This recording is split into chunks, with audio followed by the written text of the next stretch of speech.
Hello and welcome back to your weekly Witchfix. I apologise in advance if this episode is perhaps a little bit less pre-planned than usual.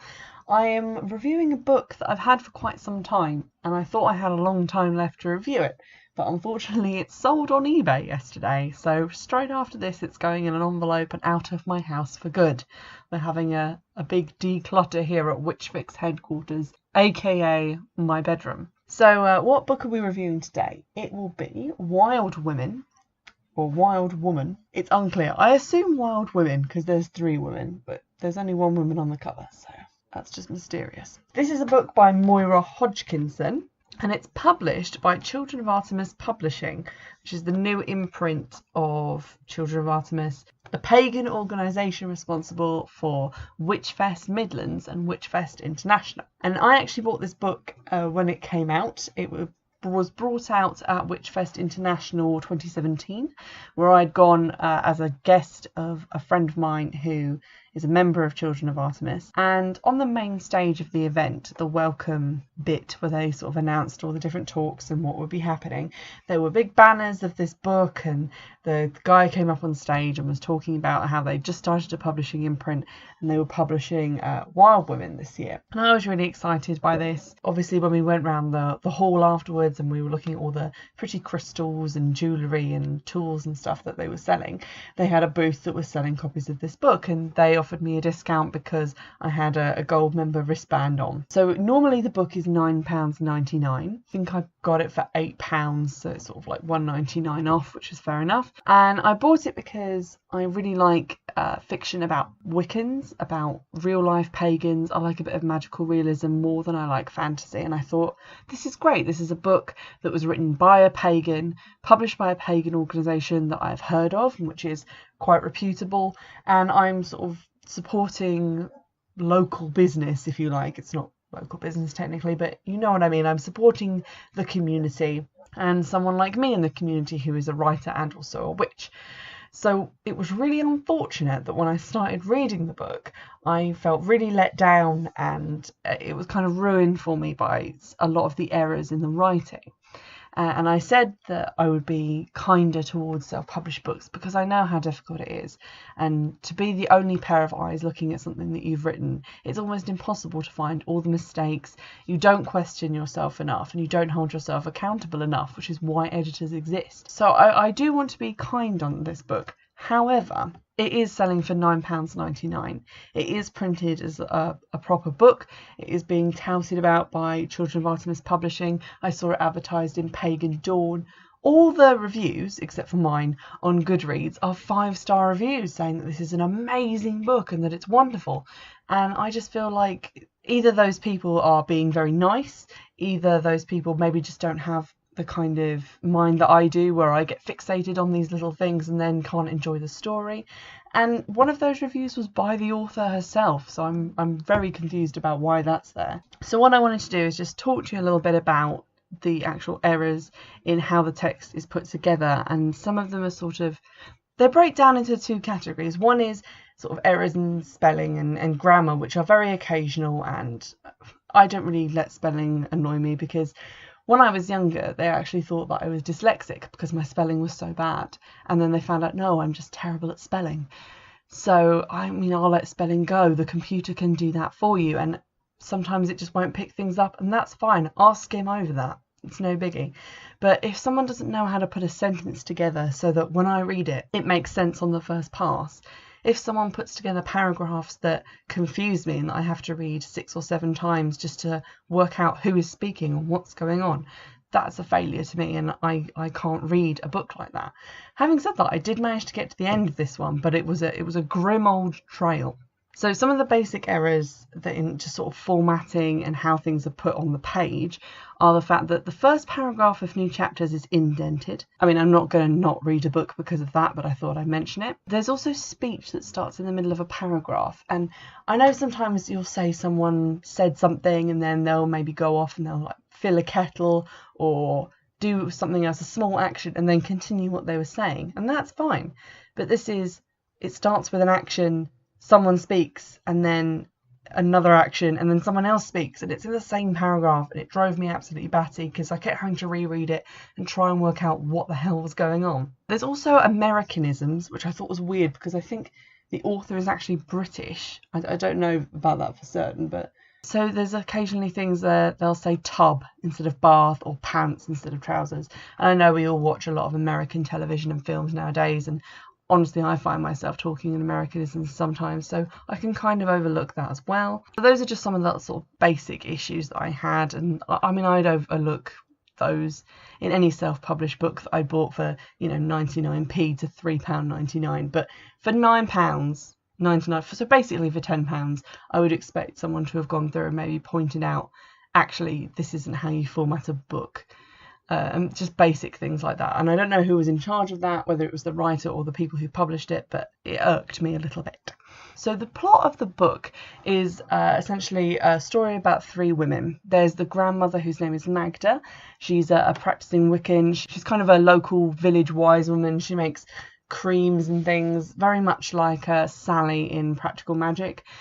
She is currently living in a little cottage with her granddaughter, whose name is Sal. And Sal is also a practicing Wiccan. She's also a lesbian. She is sort of drifting about. She doesn't have a job. She's in one of those sort of periods in life where it's very in flux. And in between those two is Jasmine, who's Sal's mother and Magda's daughter. And Jasmine was raised pagan by her mum, but is not actually practicing. And she is currently also staying with Magda from the start of the book because she's just left another job, she's had another disastrous relationship, and basically they're all trying to kind of get their lives together and get them back on track, which is a kind of plot that I can deal with because obviously a lot of things that are about spirituality are based in your life and what's happening to you and how you deal with that. So that's fine. And I also really liked that obviously Sal is a lesbian, which is great for me because that means representation for myself. Also because Magda ends up having sort of a romance affair, and that's nicer to see that, like an older character having a romance and not sort of a younger character who maybe doesn't need to be sort of embroiled in a romance. It was different and good, and that I really enjoyed. So this is where we start to get into some of the sense issues with the text, and I'm going to illustrate these with some quotes, which I'll just sort of, they're brief quotes, so I'll explain where they come from in the text. The following extract is a conversation with Sal and Jasmine, and they're having it in a yoga class changing room. So Jasmine makes a comment about she is skeptical of meditation, which she thinks is going to be involved in yoga. And the changing room outside of the little cubicle that her and Sal are in is sort of crammed with sort of described as yummy mummies. And so there's a bit of description of the room that they're in. And then Sal says, "This is nothing," Sal told her. "Just wait for the Red Moon Lodge. More meditation than you can shake your wand at. Jameson is writing in upper class letters now. I'm sure baby Pansy May is ready for potty training already. Daniel and I had a date night last week, and the sitter said Hestia didn't cry at all. Do those women realise their children are going to grow up hating them with those kind of names?" Jasmine hissed. That's on page 95 if you want to go and read it, but I've read it basically as is. There is no description in between those lines. Are you confused? Because I was. So I think what's happening is that the first part is Sal talking and the rest is the mums outside the changing room. The problem is when you're reading a piece of text and it's speech and there's no speech tags, it's just line of speech, line of speech, line of speech, line of speech. You assume that they're taking it in turns. So it goes Sal, Jasmine, Sal. And if you have someone interrupting that, what you should have is something sort of like, "This is nothing," Sal told her. "Just wait for the Red Moon Lodge. More meditation than you can shake your wand at." "Jameson is writing in upper letters now," came the shrill voice of one of the women outside of the cubicle. And that's a speech tag, and that will tell you who's talking, and then you won't have a really confused and slightly annoyed reader. Another example of something that really annoyed me when I was reading is this. "Yes," Bonnie echoed, looking at her curiously. "What did you think they'd be?" "Oh!" She shut her mouth, opened it, and then shut it again. Her brain grappled with the thought, and then she said... That's on page 85. Bonnie is not one of the main characters. So what annoys me about this is that the book itself is told in alternating perspective between Magda, Jasmine and Sal. But there are times when it will be Magda's chapter, say, and suddenly in the line we'll have how Sal's feeling. Or one of Jasmine's thoughts will randomly crop up in a Magda paragraph. And that's mind reading, which is something that they tell you, well, they told me in my undergraduate course, that you can't do. You can't have a character knowing for certain what another character is feeling when they're in their own point of view. Mind reading isn't something that's part of the magic in this magical book. So this is just a case of poor writing, basically. So, for example, in this situation, it could be, because it's Sal's perspective, that she thinks that Bonnie looks like she's grappling with a thought, because that's an expression that Bonnie could have on her face. But we can't know that Bonnie is grappling with it because we're not Bonnie, and Bonnie isn't even a point of view character. Characters in the book also behave in some really strange and exaggerated ways, and here we come out of how to make sense in text and just into how to make sense when you're writing about people and to make it believable. So there's an example of this. In one of the first chapters, Sal buries her cat. I think that's like the opening scene of the book. Sal is having a burial for her pet cat with her gran. And her mum shows up, and she's got kind of a weird and tense relationship with her mum. But her mum gives her a new cat collar as a sort of peace offering gift. And I was thinking as I read that, oh, it's a bit too soon. Like, if I was sort of in the act of literally burying my pet cat, and someone gave me a new collar and said, oh, you can just get another one, I'd be really upset. But Sal accepts the gift, everything's fine. So I sort of thought, oh, okay, maybe Sal's a bigger person than me. Sal is clearly taking this as the olive branch it's intended to be. Her relationship to her mum is more important. And I kind of made a note of that in my head because obviously it's the first chapter, you're getting to know these characters, you're trying to work out what's important to them and how they will react to things later on. But then, a few chapters later, her mum asks if it was alright to give her the collar. And that's when Sal suddenly explodes in anger at her mum for being really disrespectful by suggesting she gets a new cat. Even though at that point their relationship has gotten a lot better than it was in that first chapter when they were sort of meeting again after an absence. And then Sal goes straight out and gets a new cat shortly after. And so that's just not very consistent. I've tried to learn Sal's behaviour by reading the book and reading what the author has made it important for me to know her as a character. But it feels like her character is changing, and therefore I can't get to know her, and therefore I can't really care about her. There's another example of this sort of uncanny valley behaviour on page 94. She looked at her watch and shrieked with alarm to see she only had half an hour to nip home and change into something more appropriate to wear on the bike for her date with Stuart. So half an hour for me, if I live in the village where I am currently stood, is perfectly enough time to get home and just quickly get changed. But that aside, who looks at their watch and actually shrieks with alarm to find out they only have half an hour to do something that probably won't take that long? Maybe if it's you're half an hour late for picking your children up from daycare, there's an Americanism for you.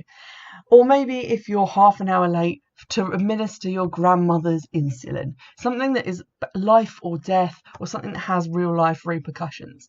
Not being able to go home and change into a pair of trousers is not cause to just stand in the middle of the street and shriek at your watch like you've just seen a non-pod person in Invasion of the Body Snatchers. There are also some running jokes in the book that don't really make a lot of sense. An example of this is Jasmine buys some yoga pants for the aforementioned yoga class. And then about 4 times she makes a sort of joke that they aren't taupe. I have no idea what this means. I read those bits over and over again and I was like, she bought these in person. She didn't buy them online. So I thought, when people say like, oh, well, that's not taupe, I thought, okay, maybe you ordered taupe yoga pants and hot pink ones arrived with like llamas all over them, and that would be a joke, I suppose. She doesn't have a reputation for only wearing taupe either, so that's not a reason for people to say it. And I was just phenomenally confused about why this was considered funny or why she would even remark on this at all.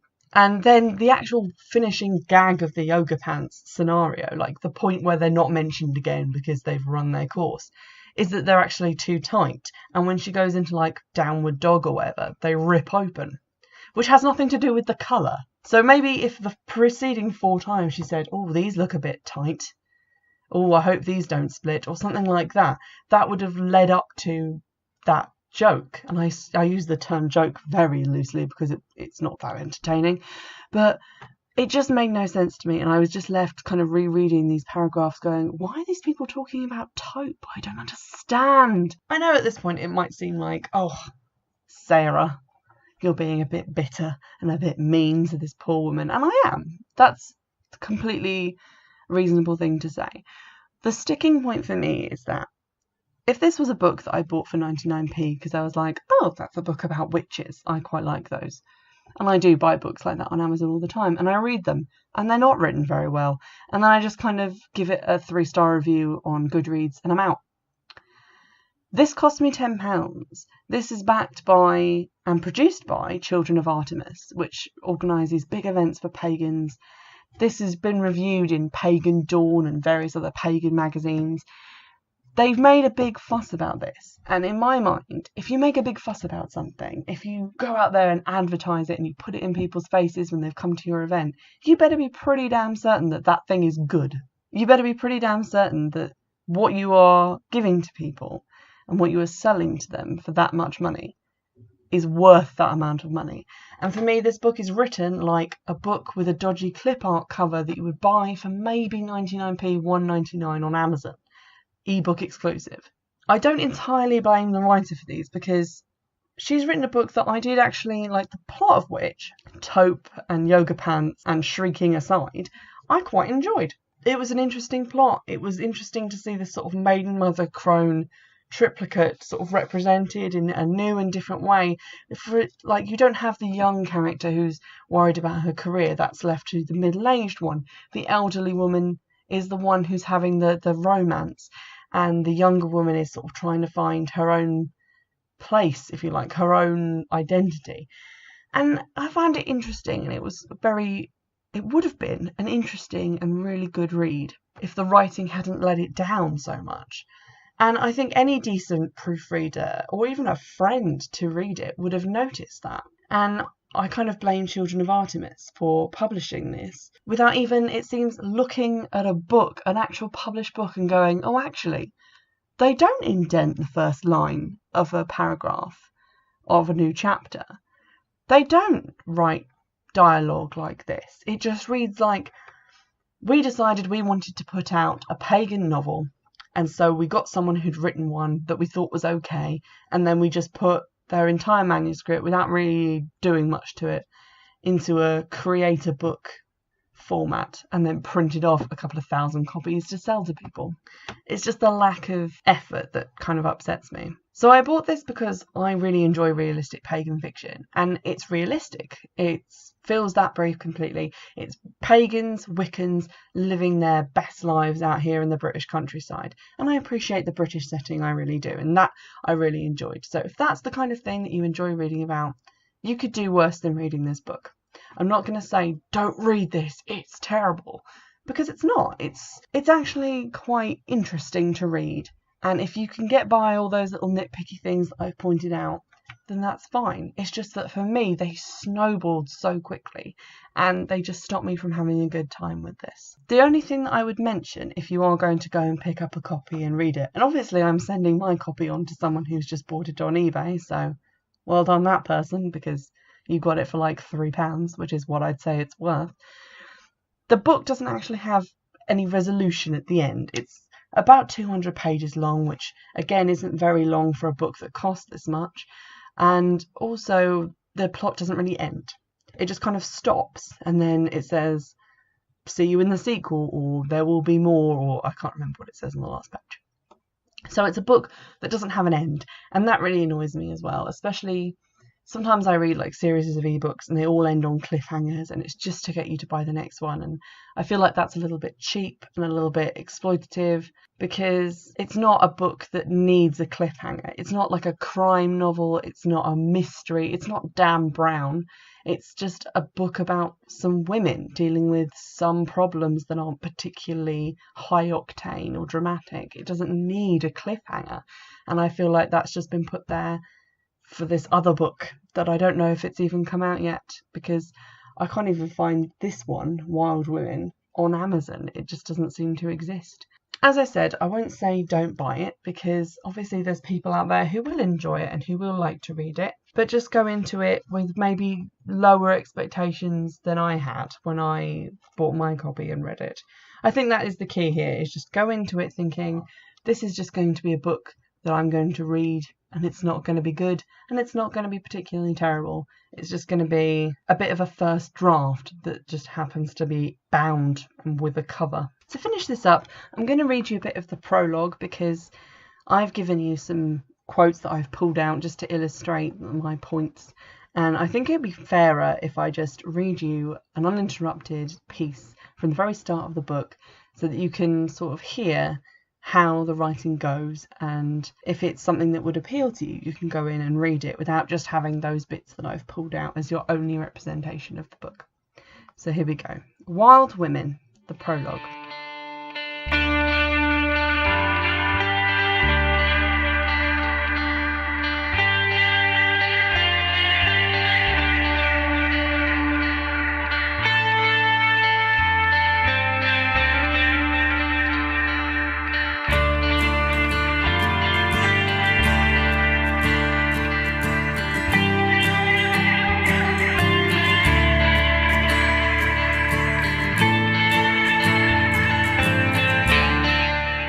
Just get your hands in there, Sal. A little bit of dirt won't hurt, no matter what your mum says. Gran's opinion of my mother hadn't changed much over the long years. These things are best done with the hands. She hollowed the earth deeper with her bare hands, rich soil merging with roughened skin. I find her earth-stained hands comforting, but my mother holds them in disdain. The two of them couldn't be more different if they tried. Gran wears long, flowy, earthy-coloured clothes from second-hand shops, while Mum is a complete fashion victim. Gran works hard as a tarot reader and healer, and Mum rebelled to find work as an assistant bank manager. Gran is honest and kind with a good sense of humour, and she brought me up with laughter and love. Mum is a drama queen. She never swears, rarely laughs, and hates the outdoors. Gran has a way with people, plants and animals, and she's full of good advice. Mum continually makes poor decisions and ends up in trouble, which is why we came to live with Gran when my father died. Then Mum moved in with one terrible boyfriend after another, the most recent of whom was also the worst. That's deep enough, love. Gran's voice brought me back to the present, and I turned to the hole in the ground and the wooden box next to it. No tears, Sally, Gran chided. Time enough for that, the dark moon. Tonight she's full, so let's remember the good things, eh? You're right, Gran. I took a deep breath and picked up the box, running my hands over the polished surface. I thought about this moment all day, but suddenly I was speechless. Gran's hand settled on my shoulder, and a subtle surge of energy ran through me. I breathed rhythmically, silently asking the goddess to help me too. Lady Bast, help me find the words for this little soul. Help me get through. Lady Bast, watch over my dear Judy. Cherish her as I have, and take her into your heart. Gran took up the thread, her words coming naturally where my own had floundered. We thank you, Judy, for your loyalty, love and companionship. We honour your spirit and give you rest with the old ones. I nestled the box carefully in the ground, packed the space around it with flowers and herbs, and placed a photograph of Judy on top. Gran laid the turf back down, patting it into place. She stood up, taking my smooth hand in her wrinkled one, and moved to the altar. A small table was set with my ritual tools and the sad addition of a silver cord. Sally, it's time, Gran said quietly. Heavy-hearted, I picked up the cord and scissors and shut my eyes briefly, determined not to cry. Lord of the forest, Lady of the moon, may ever the cord be loosened and the spirit be free. May we meet, remember and love one another again in this world or beyond. I snipped through the cord, laying one piece over the grave in a spiral, the other on the altar. I'd sleep with it under my pillow tonight, along with Judy's little red collar. So mote it be. An unexpected voice came from the shadows, and we both spun around, surprised to see our visitor. Is that Judy? My mother asked. Mum? How could you know that? I sniffed. Not knowing if I should move towards Gran or Mum, I took the safer option and stayed rooted to the spot. I wished my gorgeous feline familiar hadn't died, that she was waiting to come for me, and so this awkward meeting of stubborn women wouldn't feel so heavy in the still of the night. Mum shuffled and looked down at her feet. I can't explain it, I just felt something telling me to come here. Out with it, Gran said stonily. What are you really doing turning up at the poor lass's requiem for Judy like this? Gran, please stop it, I shouted. I hate to see them bicker, even though I was used to it. I'm going in. Gran's voice was cold and distant. I'll see you inside, Sal. She grabbed her athame off the altar and marched across the garden to the back door, slamming it shut. "What are you doing here, Mum?" I hadn't seen her in 6 months. "I've just buried the cat I've loved for 12 years. I'm not in the right frame of mind for your drama." "Can we sit down, love?" she asked. I followed her to the living willow seat nestled against the fragrant honeysuckle. The full moon's light made the bright pattern of my mum's shoes glimmer and shine. My worn and mucky Doc Martens were shabby and tired in comparison. Mum turned to me, brushing her hand briefly over my cheek. A tiny stubborn part of me wanted to draw back, but a bigger part of me felt comforted. She steadied herself and took a deep breath. "I filed for divorce yesterday." "Well, that was a bolt from the blue." "I know it's been a long time coming." She smiled weakly and looked away. "How did you get away from the slug?" The slug, my so-called stepfather, was a prime example of the cowardly wife-beaters I'd come across while doing admin for a women's shelter last month. "I haven't told him. I just put a bag in the car and went to work as usual this morning. I thought about it all day and then I drove straight here." She shook her head, laughing suddenly. "All this time, and she was right. I just didn't want to admit it." "We've both been telling you for years, Mum. You shouldn't have moved in with him in the first place." "I know, and it was stupid of me. That man is the biggest mistake I've ever made." My eyes were leaking, so now it was my turn to look away.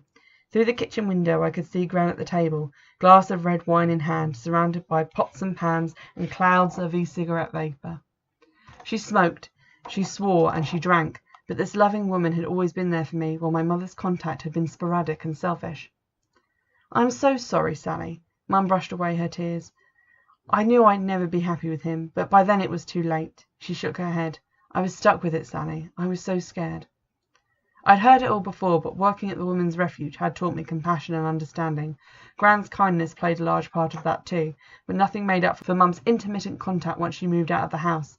The slug was just the latest and nastiest of her bad life choices. "You've taken the first steps," I tried to sound reassuring. "Things will get better from here." "I don't expect it to be easy," she went on, "but I hope I can start building bridges between us now I'm free." "You want to stay here?" I felt a tingle of warmth at the thought of it. "I think I'd like that, Mum, but I don't know if Gran will warm to the idea." "Yes, I've got my work cut out for me there." Mum straightened up and pulled a small package out of her handbag. "Here, I got you something." My Gran had given Judy to me as a companion when Mum and I first came to live in the village. I was barely a teen, and Judy, still a kitten back then, helped me adjust to life in Gran's house, and I would miss her dreadfully. And now Mum was offering me this small box at the end of Judy's life, some pathetic trinket to buy my affection. "I've always denied my witchiness," she said, shaking her head and looking up at the moon to avoid my eyes. "I guess it scared me a little, and I got teased at school, the way Mum dresses, the tarot readings. You know what kids can be like." I let out a huffing sigh. I knew exactly what she meant. I'd gone through the same hellish torment at school myself. I fumbled with the wrapping paper while Mum tried to explain. "But I still have flashes of intuition, times when I need to knock on wood or say hello to magpies. I've felt so unsettled for the past few days, and it was definitely not connected to Paul for once. I wanted to come and see you, Sally." "Oh, Mum!" I sobbed loudly, and she held me close, kissing my forehead before heading inside to break her news to Gran. It was a struggle to remain composed, looking down at Judy's collar, especially with Mum's revelation about the divorce. Her relationship with the slug had been doomed when the first bruises landed. It had been 4 nasty, hard years, and her reluctance to admit what was going on played a large part in the arguments between her and Gran. But I think really they were just too different to get along. Maybe now the walls between them would start to come down. The altar was lit only by the stars and moon, and I took out the box to look at the contents again. Judy had been my companion and my comfort for so long. I couldn't bear the thought of not having her in my life. I opened the box again and smiled at the gift, a new cat collar, its tag engraved with my name and phone number. Tucked in with it were the details of a local animal shelter. I looked up at the moon, feeling the soothing energy of the goddess offering strength and courage. The loss of my cat had brought new situations to light, and I looked forward to seeing how things would turn out from here. I packed up the altar tools and made my way back indoors while Mum walked inside. I've no idea for how long I lingered outside. Once I got in, the aroma of vanilla candles and sandalwood greeted me in the dining room. Gran poured me a glass of wine, and I plonked myself between her and Mum. We sipped our wine in silence until Mum's mobile lit up. She read the text with a worried expression. "It's Paul. Where am I, and when am I coming back?" She sounded terrified, and her hands were shaking as her fingers hovered over the phone. "Don't you dare!" Gran swiftly laid a hand over Mum's to stop her replying. "He won't come here for you. Not for love nor money. You can stay here for as long as you need to." I don't know what the two of them have been talking about when I'd left them alone. It must have been a deep and hard conversation to have led to this turnaround. What have I missed? I asked. Have you two patched things up? Not by a long shot, Sammy, Mum scoffed. But we're working on it, Gran said, the glint of a smile on her wrinkled face. Aren't we? You two are like sugar and spice, I mused aloud. So different to each other, but you go together well when the recipe is right. Oh, stop being daft and drink your wine, Sal. Gran hid a sly grin, and I caught a glint of moonlight shining through the window. In 2 weeks the orb would be new, the perfect time to start looking for a new familiar. I held the little box in my hand and went up to bed, tucking it under my pillow with the silver cord and Judy's red collar. And that night I dreamed the dream of 1,000 cats. This has been your weekly Witchfix. Remember, you can get in contact with me on Twitter @Witchfix and by email, which is witchfixpodcast@gmail.com. I look forward to hearing from you. If you have any recommendations for me, please do send them over, and I'll see you in the next episode. Bye!